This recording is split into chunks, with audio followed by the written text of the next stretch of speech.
All right, let's dive into a battle that every single one of us fights, pretty much every single day. It's that silent, totally draining struggle between thinking about doing something and, actually doing it.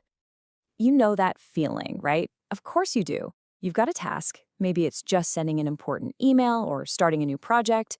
But instead of starting, you spend hours, maybe even days, just planning it, worrying about every little thing that could go wrong. And you never actually take that first step. Well, that feeling of being stuck, it's not just you being lazy. Not at all. It's a real showdown happening in your mind. A full-on conflict between two very powerful forces. And they're both fighting for control over what you do next. So let's get to know the two opponents in this mental main event. In one corner, you've got the heavyweight champion of what if, and in the other, the quick, nimble challenger of let's just go. First up is overthinking. Now, this one is tricky. It's a master of disguise. It tells you it's just being prepared or careful. It loves to feed on our fear of messing up, whispering all those what ifs and I shoulds.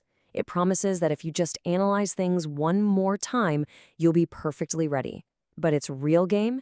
To keep you frozen right where you are, stuck in a loop that leads absolutely nowhere. And in the other corner, we have its challenger, action motivation. This one is all about momentum. It couldn't care less about having the perfect plan from the get-go. No, it runs on a much simpler, way more powerful idea. Just get started. It loves progress, no matter how small it is. Okay, introductions are over. It is time for the main event. Let's put these two mindsets right up against each other and see how they really compare. And right away, you see the huge difference in how they work. Overthinking traps you in a loop, a vicious circle of doubt and analysis that just goes round and round. Action, though, it creates a path. It moves you forward. It's a straight line. And hey, even if you stumble or make a mistake, you've learned something, and you're still further along than when you were standing still. Now let's talk about the emotional impact because this is huge. Overthinking just cranks your anxiety and stress levels way up. It completely drains your battery. And for what? No results?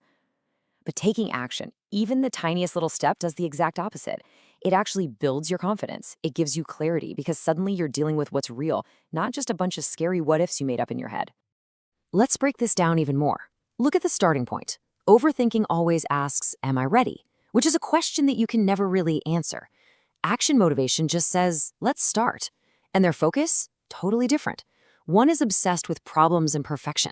The other channels all its energy into progress and building momentum.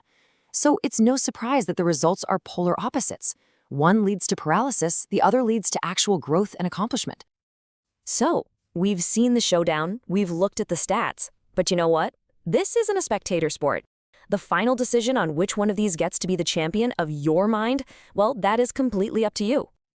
And this quote just nails it, doesn't it? The greatest enemy of progress is the dream of a perfect outcome. That endless chase for a flawless result, that is the very heart of the overthinking trap. So how do you actually do this? How do you train your brain to choose action? Well, first, break those big, scary tasks into tiny, manageable steps. Something so small you can't say no. Second, set a timer for 5 minutes and just start. That's it. Also, aim for good enough instead of perfect. And this one is crucial. You have to celebrate the small wins. Every little step forward is fuel for the next one. And please remember this. This isn't a battle you win once and then it's over forever. It's a conscious choice you have to make every single day, with every new task, with every new idea. You're building a new habit here, consciously picking the path of action over that exhausting loop of analysis. So, I'll just leave you with this question.